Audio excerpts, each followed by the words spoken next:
Hello, hello, my friends. AmyR here with Prairie Paper and Ink. Welcome back to my face and my card making space. And some teacher appreciation cards using some newer released Simon Says stamps and dies, along with a couple of oldie but goodie favorites of mine. We're going to do a little bit of watercoloring with Distress Reinkers, which I've shown in many videos in the past. I will, at some point, magically find some extra time to maybe compile a specific playlist of just Reinkers. I do have a distress playlist, and if I remember, I'll link to it at the end of the video here, like a distress ink playlist. I am just currently looking at said playlist. I haven't updated it in like 5 years, and there's already nearly 100 videos in it, so there's probably a good 100 plus more, if not even more than that, that I could add to it. Distress inks, I love them. There's so many things you do with them. So yeah, we're going to do very simple watercoloring, splatter, of course, heat embossing. I use like 3 different types of embossing powders on these cards. I was having fun. So, as always, links to everything I used will be in the description box below the video. There'll be a supply list with links to everything. My links are affiliate links. That just means that if you click on one of my links, end up placing an order, I get a little kickback from that at no extra cost to you. It's what helps pay the bills, fund the channel, everything else. I will also have a link to my blog post. If you hop on over there, I've got the photos, picture links, everything's a little easier to navigate. And yeah, let's get into making these cards. So I'm using the Simon Says stamp Appreciate You stamp and die set. And I have some Canson XL watercolor paper here. And I took the apple image from the set and I just put it on an acrylic block because I want to stamp this multiple times because I needed to make more than one card. And I'm using my anti-static powder tool on the watercolor paper. That just helps prevent the embossing powder from sticking to anything other than the stamped image. You do not have to heat emboss with this ink. This is VersaFine Clair Nocturne ink. You can just stamp in watercolor. It's totally fine. I just prefer to heat emboss the ink so that I have the raised edges. Keeps things a little more contained. Keeps me from making more of a mess. So I coated everything with Simon's Detail Clear embossing powder. And then I grabbed another piece of watercolor paper because I needed a couple more apples because I wanted to make 3 cards and each card I wanted to have 2 apples on it. So same process, anti-static powder, stamped the image, coated it with clear embossing powder, and now I'm going to melt everything with my heat tool till it is shiny and melted and good to go. So I just have to tilt it back and forth in the light and also look a little closer because this is like just fine lines. So once I got everything heat embossed, to do my watercoloring, I am using Distress Reinkers. You can also just take your Distress ink pads and smush them and watercolor that way. I've shown that in a bajillion videos. You can also use any other water reactive ink watercolors. I just show different methods. I jump around all over the place because I like playing with different things. Use what you got, what works for you. The thing to remember with reinkers, whether they're Distress Reinkers, Oxide Reinkers, reinkers for Simon's Pawsitively saturated inks, any of those types of reinkers, they are reinkers. They are meant to reink an ink pad. They have additives in them to prevent them from drying out in the ink pad because you kind of don't want that. So when you watercolor with them, make sure you're adding enough water. There is no specific ratio.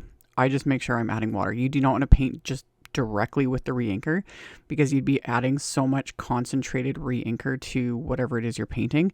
It's never going to dry. Or if it does, it'll take a really long time. So you just got to make sure to add water. And the other thing to remember is if you're using a reinker, it is concentrated. You do not need very much. Those little dots I put on my little palette here, more than I needed. I'm fine with that. But you just don't need much, especially with that Candied apple red. Whew. Red, again, regardless of the brand, if it's a bright red, it's going to be weird. It's not going to look the same as other reinkers because the ink is just, I've talked about this in many forms. Red is just a beast to play with, whether it's in ink form, paint, watercolor, whatever. Red is just, it's red. It likes to stain everything. It likes to act weird, get weird places. And Candied Apple Distress specifically, for being such a bright, vibrant red, the reinker is odd. It's very thick kind of goopy. Again, I'm fine with it. It's just, I'm just going to point that out. It's weird, but that's the trade-off. You get to play with very, very misbehaving things. But man, and then they're easy to paint with. Because again, they're distress. You know, they're meant to react with water and do all the fun things. So as I was going on about reds, I painted all these. This did not take very long to do. I used Mowed Lawn for the leaves, Vintage Photo for the little stems, and then Candied Apple for the apples. And I used a smaller paintbrush for the leaves and stems, a size 2. And then I just used a size 4 brush for the actual apples. Painted everything, let them dry, die cut them with the coordinating wafer dies. And then I grabbed a scrap of just white cardstock, used my anti-static powder tool on that, and I took some of the solid star images from the same stamp set.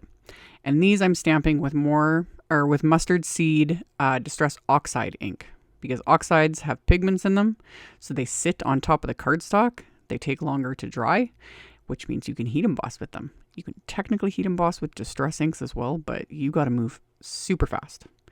And it's not my favorite thing to do. I don't ever really bother trying to heat emboss with the distress inks, but the oxides, you got time with those.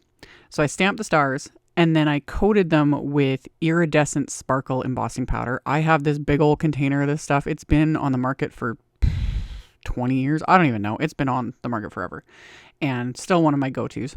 So I coated everything with that iridescent sparkle and then melted that with my heat tool. And they're just pretty sparkly little stars. So after I did that, I trimmed these apart so that I could use the little coordinating wafer dies on these as well. And I'm just going to tape those into place with my little Easy C tape so that the wafer dies don't shift when I run these through my die cut machine. And then I die cut all my little stars. So I've got little apples, I've got little stars, and then I'm going to work on my backgrounds. And I'm using this oldie but goodie background stamp from Simon. This is the Ledger paper background stamp, and it is a red rubber on cling foam. So in my Misty, I removed my grip mat and I just put my sticky mat in there because I'm dealing with a red rubber on cling foam stamp. And then the sticky mat is just holding my cardstock in place so I can line everything up. And I've got just A2 size panels of smooth white cardstock, and I'm stamping the background with speckled egg distress ink.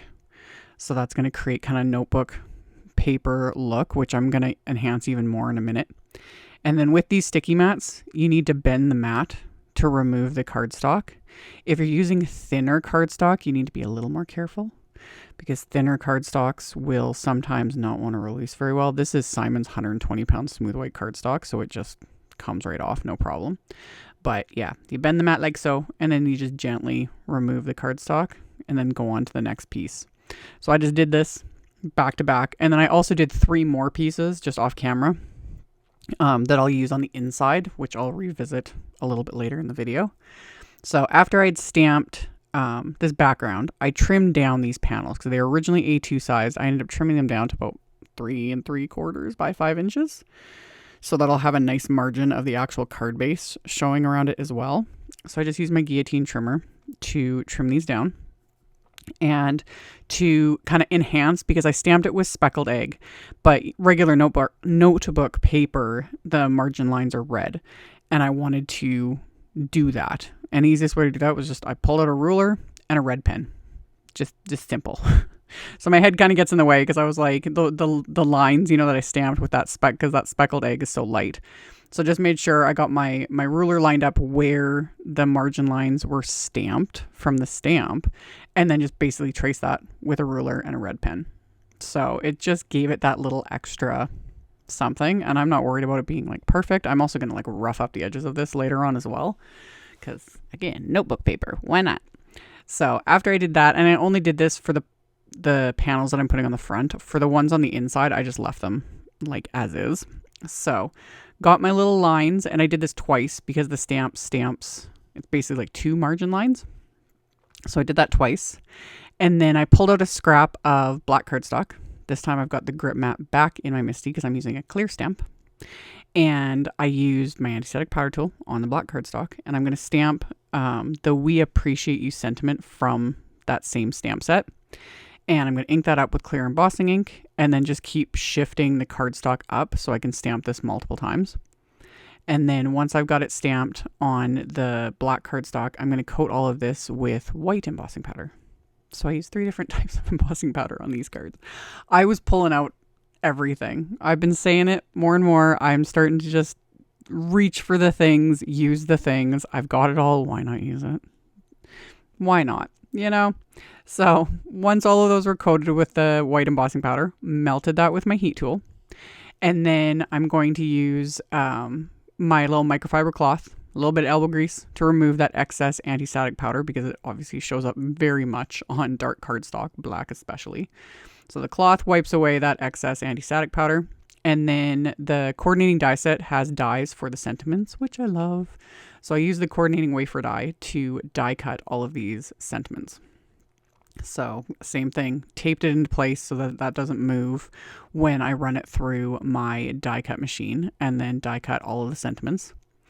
And then splatter, because again, why not? So I put the card fronts into my splat box and pulled out my black soot distress paint, put a little bit of that on my palette, and then I use my little fan brush, and I'm just going to add black splatter to all of these backgrounds, starting with a lighter hand, and then as always, adding more and more, because why not? Why not? So thing always to remember with distress paints, acrylic paint in general, it does dry permanent, but especially black soot, because it is so pigmented. You want to clean your tools immediately. Wash out your brush, wipe off your palette, etc. Do not let it dry because it will just, it's permanent. So cleaned everything off, set those backgrounds aside to dry. And then I pulled out the CZ Design. This is another oldie but goodie. This is the teacher wafer die. I use just the word, not the outline. And I die cut some like scraps of blue cardstock from my stash multiple times. And then I'm stacking them together with craft tacky glue to give them, you know, a little bit of weight and dimension. So got those all stacked together. And then on the panels that I'd done for the insides of the cards that I stamped with that ledger paper, I lined up a couple more sentiments from the Appreciate You stamp set. So got those lined up, and I'm just going to stamp them with that VersaFine Clair Nocturne ink. So ink that up, stamp that, and then just repeat the process on the remaining panels. And these panels I'd also trim down to 3 3/4 by 5 inches. So you'll see that when I like adhere them to the insides of the cards, it just, the card base will give it a nice little margin around all of these panels. And then another oldie but goodie favorite, some of you that have watched my videos for like ever, the rolls of AmyR's ribbon. I told y'all I've kept some of it. I used to have a massive amount of ribbon, like insane amount. I downsized many years ago out of necessity, but I did keep a few, specifically like these full rolls of AmyR's ribbon. Still have them. This is probably well over 15 years old. So pulled out this green check ribbon because the color just went nicely with the leaves that I had painted on those apples, and wrapped it around each of these card fronts and then just tied it in a knot. Again, it's I get asked a lot, you know, if I'll bring ribbon back. Not really, you know, I've kind of moved on from it, but every once in a while it just works. So yeah, I was feeling it. This was good times. So yeah, wrapped them around, did my little knots, and then ended up like moving everything over and then trimming the tails even more, just because that's the look I was going for.